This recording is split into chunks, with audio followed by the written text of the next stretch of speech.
Governor Lee has indicated how he might like to use that $2.7 billion of CARES Act, the stimulus act that's coming from the federal government, shore up the unemployment fund and maybe give some direct support to businesses that have been harmed.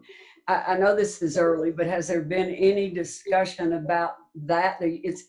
That's a lot of money that I assume has to be used. It can't go directly into the rainy day fund, I would assume. So any discussion about that, what you're going to use that for? I really haven't heard any discussion. I haven't either. I know we went over $500,000 that have filed as of this week on unemployment. And so while we had a really good reserve in our unemployment trust fund, it won't be enough. Yeah. And so I'm sure we will have to use some of that for there, because I mean, you know, we will have to, you know, let's say it's the first time ever that self-employed people could get the unemployment, and of course that's what's partially caused all the nightmares of people getting unemployment, is because the whole system wasn't set up for that. Yeah. So. Well, I guess more to come on that. We'll hear it as time. What about higher ed? Has been any discussion about? I know there certainly can't. There's always money in our budget for higher ed, right? It's either for capital projects or, you know, increases in certain things that help tuition. Any talk about that? What's going to happen? We don't even know right now whether we'll have higher ed in the state of Tennessee this fall or not. I know the University of Tennessee and others are saying they're planning on going back and having class on campus. But is that going to impact any? I mean, the lack of new funds coming to higher ed this year, is that going to impact anything as you guys can see it? I know you're not on education, but maybe y'all have talked. I'll have to be honest. I've not heard any discussions on that, and I think part of it is neither Becky nor I, and I don't want to speak for her on this because she may have heard something that I haven't, but I have not been in any discussions on what we intend to do with higher ed. Yeah. I think people are more interested in the football than the higher ed. Yeah. Of course, but the problem is that if we don't have students on campus, we can't have football. Yeah. And you know, I think those decisions are going to be made based on by conference pretty much. So, but I tend to think they'll maybe have students on campus. They might do a few more online campuses, so they won't have as many coming and going. So it may be a mix of, you may have one class online, but then you may go to a class. So I just kind of think they'll do something along those lines, and I think that's what they're at least working toward. Yeah, yeah. I think life as we have known it before this pandemic may change pretty dramatically. One of the things that has hit while you guys have been on leave is the courts in Nashville ruled that the ESAs, the educational savings accounts, were unconstitutional because they only impacted 2 counties. This, of course, was one of, I guess, Governor Lee's one of his top priorities. Mm-hmm.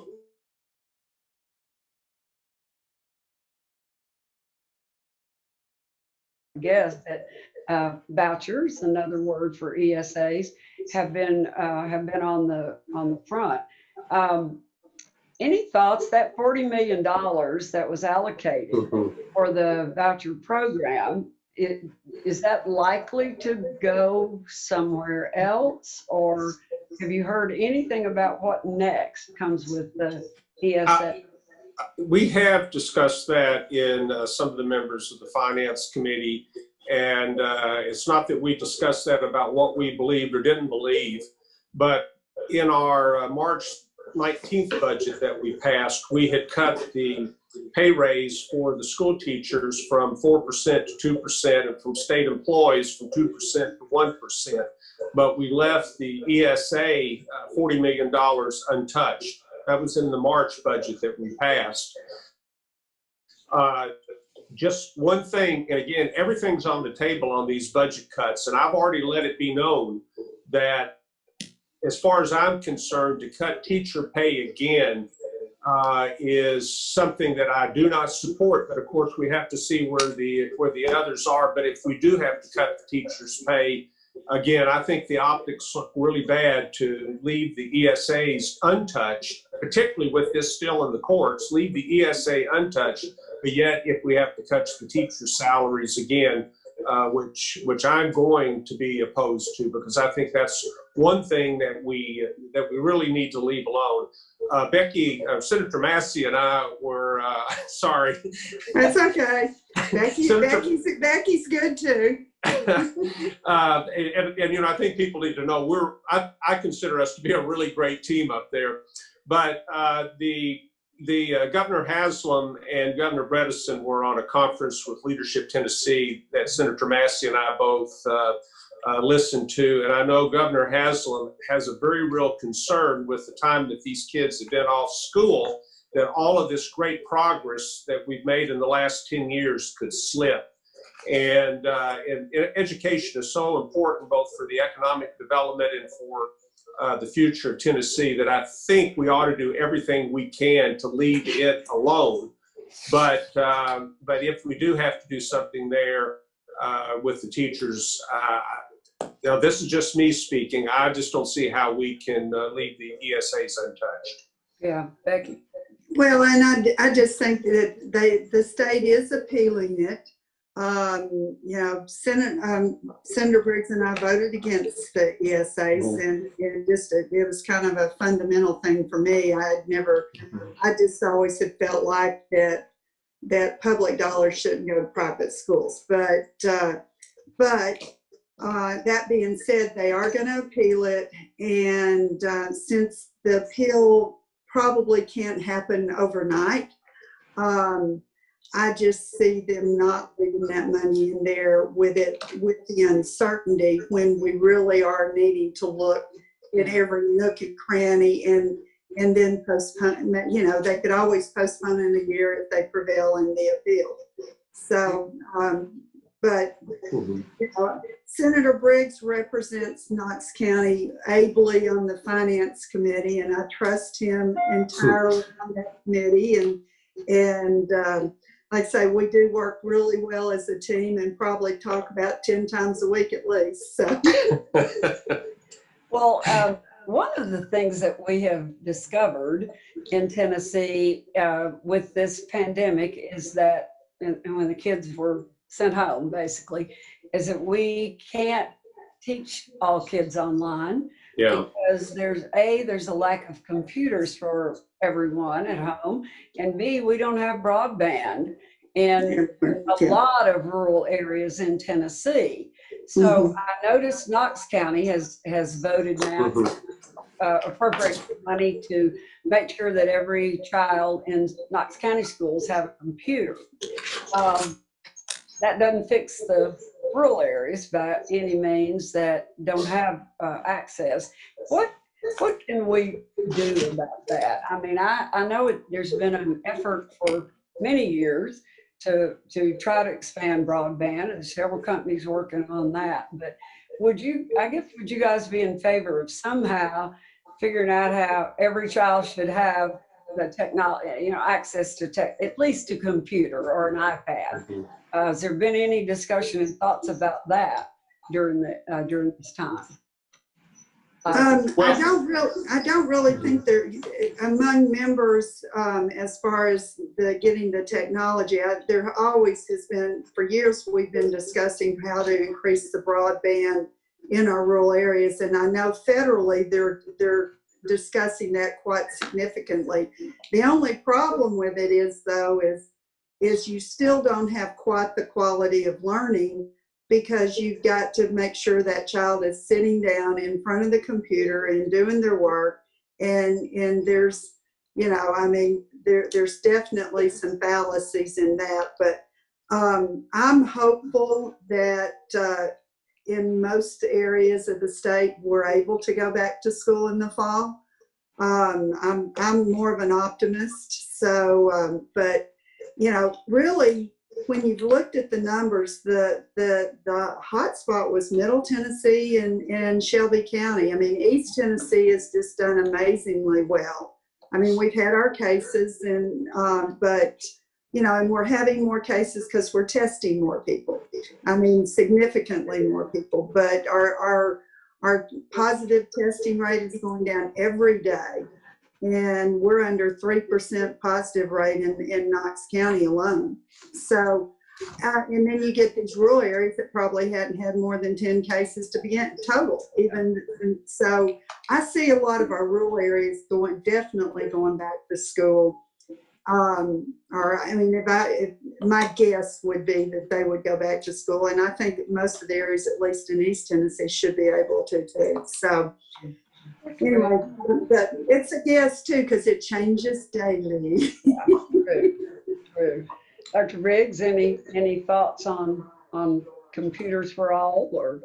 Well, I think you made a good point earlier, Susan, is when we can get computers in the hands, I mean, it's going to be expensive, but you could get computers in the hands of every student in the state of Tennessee. But the problem is those rural areas, and there's a significant number of those areas that do not have fast broadband. Mm-hmm. So it's sort of like having a car with no gas. We can get people a car, but it's not going to run. It's not going to work. Right. And so we have to address that, and that it's coming along slowly. It's just not been economically feasible for the major commercial companies like Verizon or AT&T or Comcast, all of those that and they've really tried, and I'm sure Alan is listening in today probably, and AT&T, by the way, is a great partner to work with, and I'm saying that sincerely. But it's just not economically feasible, and I can't criticize the companies for saying we just can't do it. But there is a movement now to have some of the utilities to start. These are the not-for-profit utilities to start putting some of the fiber, or now we're talking about some of the 5G boxes where they can get some of that maybe out to the rural areas. And I have to admit, I was hoping that the technology would move to the point where we could do it commercially rather than having to have the utilities do it. But at some point, it's just not going to be economically feasible because those very rural areas just aren't growing fast enough to make it worthwhile. Yeah. Well, and it's the cost of the last mile is what is the most expensive. And I've got some constituents that live out in far east Knoxville that they've got a whole area that they're all ready to sign up, but they can't get the line laid out there. And it's frustrating because they're needing it. And so we think about the real rural areas, but we have rural areas of Knox County, and some of our folks don't have broadband either. Obviously, oil's taken a hit. What's happening? Has that hurt our funding, our own funding, to help improve that? Well, the cost of the gas doesn't affect it because we don't pay a percentage of the gas each gallon. The user fee is based on a per gallon, and it's a set amount per gallon. But what does hurt it is nobody on the road. Right. But thank goodness we were still a crossroads states, and people were still driving through Tennessee to get to their next state. But it will take a hit on that. But we've got, it's roughly half of the projects that were identified in the Improve Act are underway, or even have partially been worked on being completed. But it was something that we had to do. I mean, if you figured in the present cost of dollars from 1989, when it was the last increase, to when we passed it a couple of years ago, we really were paying a whole lot less gas tax. And we didn't even increase it to what it would have been at present day dollars. So it's, and the other thing is we're fortunate that, you know, a lot of that is paid by out-of-state people, and it's not just on the shoulders of our Tennesseans. So it's the fairest way we could fund our roads, and we do not borrow to build a road. So it's, and we, while we have our share of potholes because we have our rain, you know, the cold freeze and the rain and everything, it's, we are traditionally in the top 5 best roads in the country. We saw some numbers that 30 or 40% of our gas tax is paid by out-of-state people. Now, this is going to be to a large extent the truckers. So, you know, if we did it another way, if we were paying for our roads out of the general fund, it would be 100% Tennesseans paying it. Whereas this way, the people that are using the roads, and quite frankly, the life of the road depends a lot on how much is being used by those heavy trucks, that the people that are really tearing up the roads are paying for it, which they should, and most of those, or much of that, is out of state. And then the third point, I know we both received a lot of inquiries about why particularly I-40 was looking so bad this winter. They can do patches and do paving in the winter with asphalt, but it doesn't adhere as well, and they really don't like to do that when it's cold weather. If you do it, the life of the road is substantially shorter than it is when you do it during the summer, when they can get a good agglutination, I guess you would call it, of the asphalt materials. So they don't really like to do a lot of repaving in the winter. Sometimes they do out of necessity, but the best time to do that is in the summer. Well, and it's more patching in the winter because really the asphalt plants are closed down, so they only have a limited supply of asphalt too. That's correct. So, well, we'll see how this is impacted and where the gas prices stay, I guess, as summer comes on, and if people start to vacation, if they get to vacation again. But it was, I only bought 1 tank of gas. I think the last one I bought was like early March, and I still have a full tank of gas. So I can get where the taxes are not coming in like they used to. Let's talk about healthcare a little bit. Dr. Briggs, you certainly have been on the in the hospital, I'm sure, during this pandemic. And in Knoxville, we've been fortunate that it hasn't hit us quite as hard as it did Davidson and Shelby initially. We failed to expand Medicaid a few years ago, and you two, I know Senator Massey and Senator Briggs were supportive of that when y'all were on the health committee. Didn't get out of committee. Now facing a worldwide pandemic, are thoughts changing on that? You think there will be any discussion, not when you come back in June, but you think any folks might be changing their mind to think about doing that? I tell you, I think they should. You know, one of the biggest arguments against expanding TennCare, expanding health care to everyone in the state that we had back in 2015 when Governor Haslam had his Insure Tennessee plan was that, well, we don't want to take money from the federal government. You know, we don't want to take anything because it runs the federal government budget up. Well, with the, you know, literally trillions of dollars that are being spent with this, what Tennessee would have taken out of that to expand health care to all of our citizens would have been just a drop in the bucket. And I think that argument where we don't want to take any federal money, right? Believe me, we're taking plenty of federal money through the CARES Act, and it's not just for individuals and unemployment. We're doing a lot to help business. Yeah.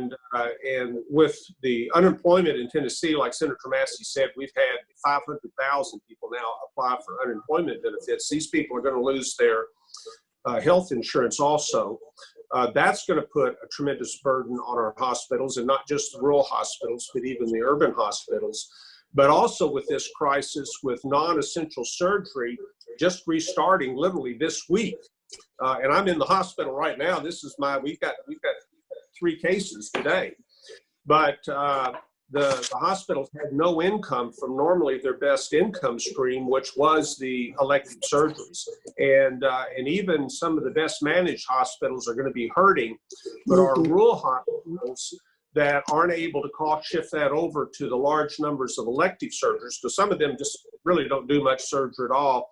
I don't know how they're going to survive, particularly if we have an increase in the number of uninsured, which for us means uncompensated care that comes in. And I think this is just, we're completely rethinking this idea of us not taking money from the federal government. And I think it's really going to be time to do it. If we're talking about reopening our economy, these rural areas, hospitals are more than just healthcare. Hospitals, many times, probably in our community here in Knoxville, the best paying jobs as far as a sector of the economy is going to be the healthcare. The largest employers are the healthcare. And in rural communities, you cannot, and Randy Boyd used to say this when he was our economic commissioner, he says, I cannot recruit business and industry to rural areas that don't have hospitals and don't have doctors. And we've had. I think this next year, when we come back in January, I actually was on a Zoom conference yesterday with the Sycamore Institute, which is one of the nonpartisan think tanks in Nashville. And we talked, I wish Senator Massey been on there with us too to hear this, but it was, we were talking about them, that now they don't take positions, but them going back and looking at what sort of economic impact that would now have on the state if we did expand Medicaid.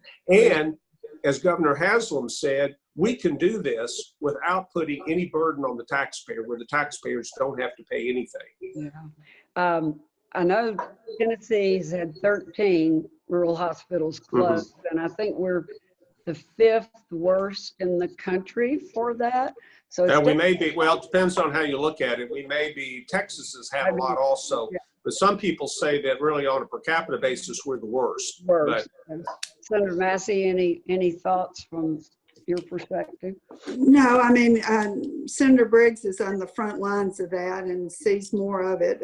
I think we'll continue to work toward it because it does make sense. The problem on some of the rural hospital closures, though, is while the ones that were still open were fully staffed, but their local residents were bypassing the hospitals to go to the big city hospital.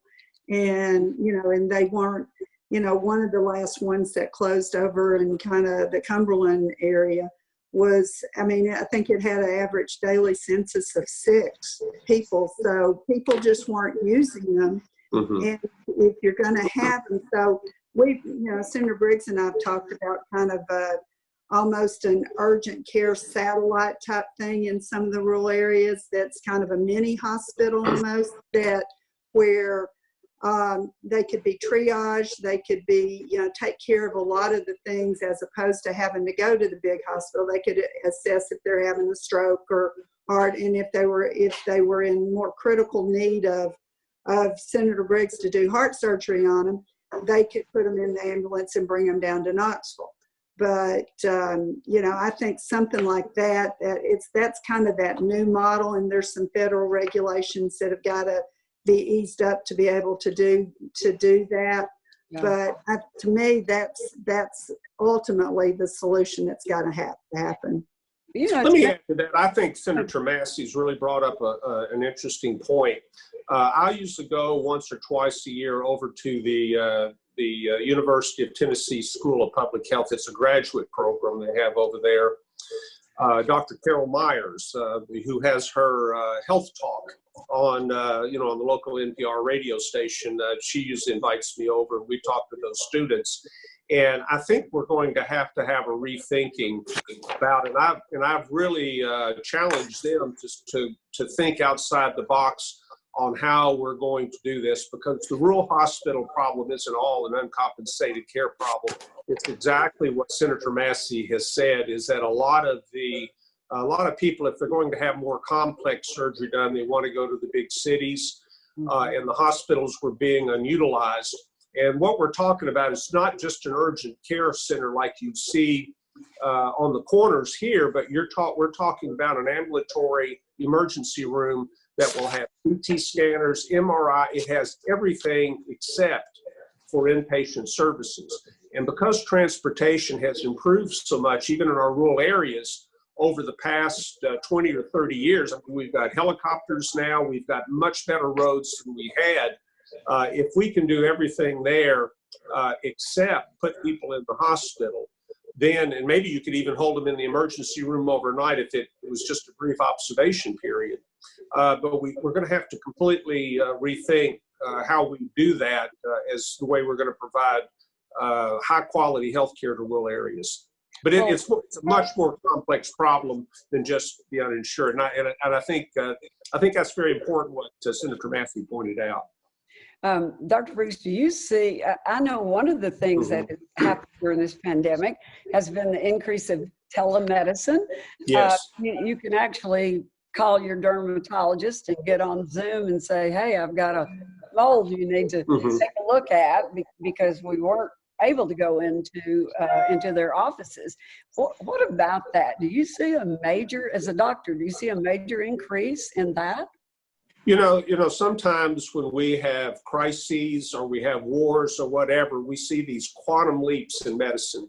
Yeah. Most of what we know about trauma came from our experiences in World War I, World War II, and I can absolutely tell you we treat trauma very differently from our experiences in the War on Terror in Afghanistan and Iraq. And I think really a crisis like this, we've already talked about what we're doing now with online studies, whether it's at the universities or whether it's in our public school system. And I think this is the shove or the impetus that we can have with telemedicine. I can tell you, now most of what I see in the office deals with just talking to people about what we're going to do with surgery because the diagnosis has already been made, or we're just doing a wound check when they come back, and probably 99% of the people, their wounds aren't infected, and that could be even done by telemedicine, by us looking and talking to people. I mean, even our office visits, almost all of ours could be done by telemedicine. And Governor Lee, through some of his emergency executive orders, are letting us do things by telemedicine. And I'm sure the family practice offices, I know Summit, which is a large primary care provider in this region, has sent out notices about how they can do a lot of this by telemedicine. Now, it's not everything, you can't everything, but an awful lot of it you can. And if there's anything good that's going to come out of this crisis, it may be we're going to do education differently, and we're going to change how we practice medicine. This was evolving before the crisis, but I think this has just accelerated where we need to be with it. Yeah, that and working from home. Yes. I saw Facebook and Amazon. Some of those folks may just close all these large offices and let their employees work from home, which I don't know what that'll do to the economy. But all right, guys, thank you. We've got 13 questions, it looks like. And so we're going to take questions from our audience. And Amy or Lindsay, would you ask them what our audience is wanting to know? Sure, yes. And since we did talk a little bit about broadband and called out Alan, I do want to kind of share some news. Alan commented, Alan Hill with AT&T, that broadband deployment to all areas of Tennessee will take a multi-provider, multi-service approach, along with creative solutions at the local county level. And I do want everyone to know that the Chamber has put together a group called the Knox Task Force. AT&T, Comcast are participating in that, along with some tech entrepreneurs, city, county officials. And again, like Dr. Briggs was saying, sometimes crises can put a focus on things that needed to be focused on regardless. And certainly broadband for every student in Knoxville, Knox County is certainly a priority for that group. And so we're going to be looking at some short-term, long-term solutions that I think will pay off for telehealth, economic development, and a whole raft a whole raft of issues that I think will really be beneficial to our community. Going kind of back to the beginning of it, when we were talking about the difference of approach for the House and the Senate, kind of what audience member wanted us to clarify, we are in the second session of the second year of legislative session. So whatever bills don't get heard, if the Senate decides to go home while the House is still arguing, those bills are now dead for the session. Am I correct, Becky? Yes. They have to pass both houses, both chambers, and if they don't, like I know Senator Briggs and I both had quite a few bills that were scheduled for a floor vote that last Monday, that when we got a call Sunday and said, hey, we're shelving everything and just passing the budget. So I'm not sure if they're going to allow us to hear those on the floor or not, if they're going to be considered essential. And so if they don't pass, we'll just start over. We'll just bring it back next year, and hopefully they can go much quicker and we can move them pretty quickly. If something they feel like is very time sensitive for, if it's like a local bill, if it's something really time sensitive for an industry or makes a really positive economic impact, I know we'll try to go ahead and get it done. But the problem is, usually for the most part, the House is behind us.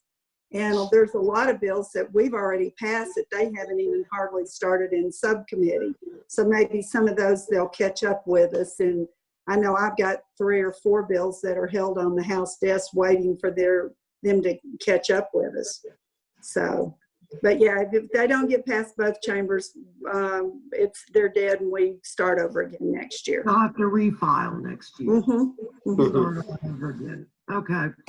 All right. We have a comment. One thing that has been painful to watch during this crisis has been the effect on long-term care facilities. Is any discussion about taking any action to make sure nursing homes and assisted living centers have necessary PPE and kind of come up with a plan for those facilities should there be another surge? Well, go ahead, Rich. Well, that's okay. I was just going to say, I heard this morning that in Tennessee, 1/3 of all of our deaths have come from nursing homes, which really doesn't surprise me. But one of the things that Governor Lee has done is he's now really focusing a lot of the testing on the prisons and on the nursing homes. And something that we have to remember for both of those facilities is that usually about 1/3 of the people that have been infected in the prisons and nursing homes are either the guards or the people that work there. And they then can carry the contagion outside of where they're working back into the community. So this is an interest of all of us, what happens even in many of the prisons, particularly in rural areas. But Governor Lee has focused on testing the nursing homes now and then testing the prisons so we can use proper isolation. It's not just the prisoners and the nursing home residents, but it's also the people that work there, because many of them could be carriers out to the community. And, and I think that's very important. And then also they have restricted families and visitors to the nursing home.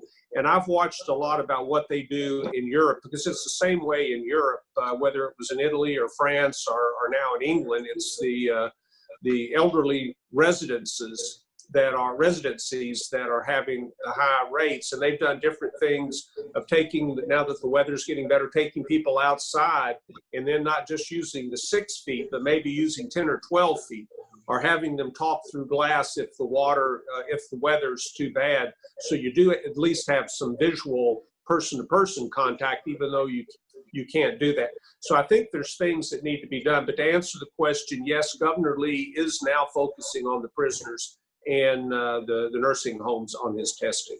on our Well, testing. and I'll add to that, because that's not just including the nursing homes. There's like, I ran Sertoma Center for 24 years, Yeah. and we had long-term care with our folks. And to try to get the individuals at Sertoma Center that lived in their small homes, I mean, they were most homes were usually three or four people. But to get those folks to social distance is not easy. And so, they are, they're trying to get the resources. Of course, Tennessee has purchased 5 million masks to try to get those to people that don't have access to them on their own. And, I know some of the neighborhood group, those neighborhood chat things, there was a lady that was on mine that would make masks for free for people if they bring it, and you could leave a donation. So I got a couple from her and left her money to buy more material. But they are focusing on that. Your county emergency medical officer, basically, Calvin-Ax here in Knoxville. Our long-term care, if they can't find it in their own, through their own means, they can go through the EMS and not the EMS, but our emergency management system, and request them there, and they should be helping them get it. So, but I think there is more access to all that, but that doesn't help the individuals that live in these homes that either have dementia or, the elderly with Alzheimer's or whatever, that really don't understand that social distancing, and it can spread more. So that's where the testing that Senator Briggs talked about is so important. Are masks helpful, Dr. Briggs? We've heard so much about this back and forth. I mean, I know I was in a meeting with you yesterday and you had on one. So what's the Well, let me say first that confession is good for the soul and bad for the reputation. And I do wear my mask everywhere, but I came in out of the car where it was very warm. And Susan was at the meeting with me. We practiced social distancing. There was less than 10 people, all of that. It's really the first person. But anyway, my glasses had fogged up and I walked right into a glass door. And so I feel better about having that out there, because it was very embarrassing when it happened. But I tell you, I absolutely feel that the masks are extremely important. There was even an article in the News Sentinel today, it was in the New York Times yesterday, about how when just normal conversation, we spew thousands and thousands of the virus particles out there. We don't wear the masks to protect ourselves. We're wearing the mask to protect other people. And it really doesn't do it, because remember, the virus not only enters through the nose and the mouth, it can also enter through the eyes. So unless you're also wearing a visor, like we do in the hospital around the COVID patients, you're really not protected. But if everyone wore a mask, it's to keep you from spreading the virus to other people. And it is effective. It is recommended by the CDC. I wanted to make one other comment, because there's also been some articles from the CDC on this and recommendations. And I have seen some people wear gloves. The CDC now says the gloves actually spread more virus than they protect, unless you use disposable gloves, and you change them just like we do in surgery. We change gloves after every operation, throw them away. Sometimes we change during the operation if we inadvertently reach for something and hit a non-sterile area.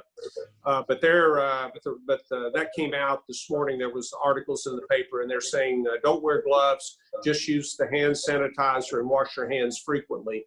But I mean, if and I bet the Army is doing this in their PXs and in their stores, is that because I go over to Kroger and some of these other places, and I don't want to pick on Kroger because it's everywhere, where people are in there probably not 70% of the people. Or 70% of the people are not wearing masks, and I think if we're not successful and we do have a second wave, it's not because the recommendations are bad, it's because people aren't following and they're ignoring the recommendations. Well, and they say that one positive too of wearing a mask is to keep us from touching our face, That's which right. I'm real bad at. But I'd seen a post that somebody said, well, you know, if your leaders are out there not wearing masks, it's hard for others. And so I said, yeah, I just got back from Food City, and that was before I bought one of these masks, and I made a mask out of a black T-shirt and cut it up. And I finally stitched it, but first I just had it with safety pins and stuff, but it worked.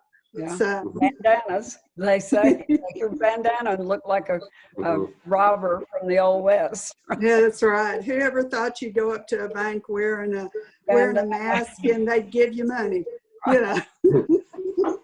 Amy, any more questions or comments? Yeah, I do. Let's do one last question here. We'll let people get back to work. Questions. As people are able to go back to work, are we seeing those numbers in the unemployment numbers?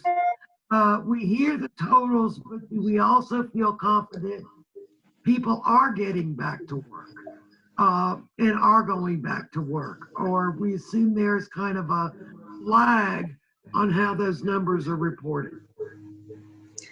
Well, there is a lag, and because, you know, people can be back to work but still be owed unemployment.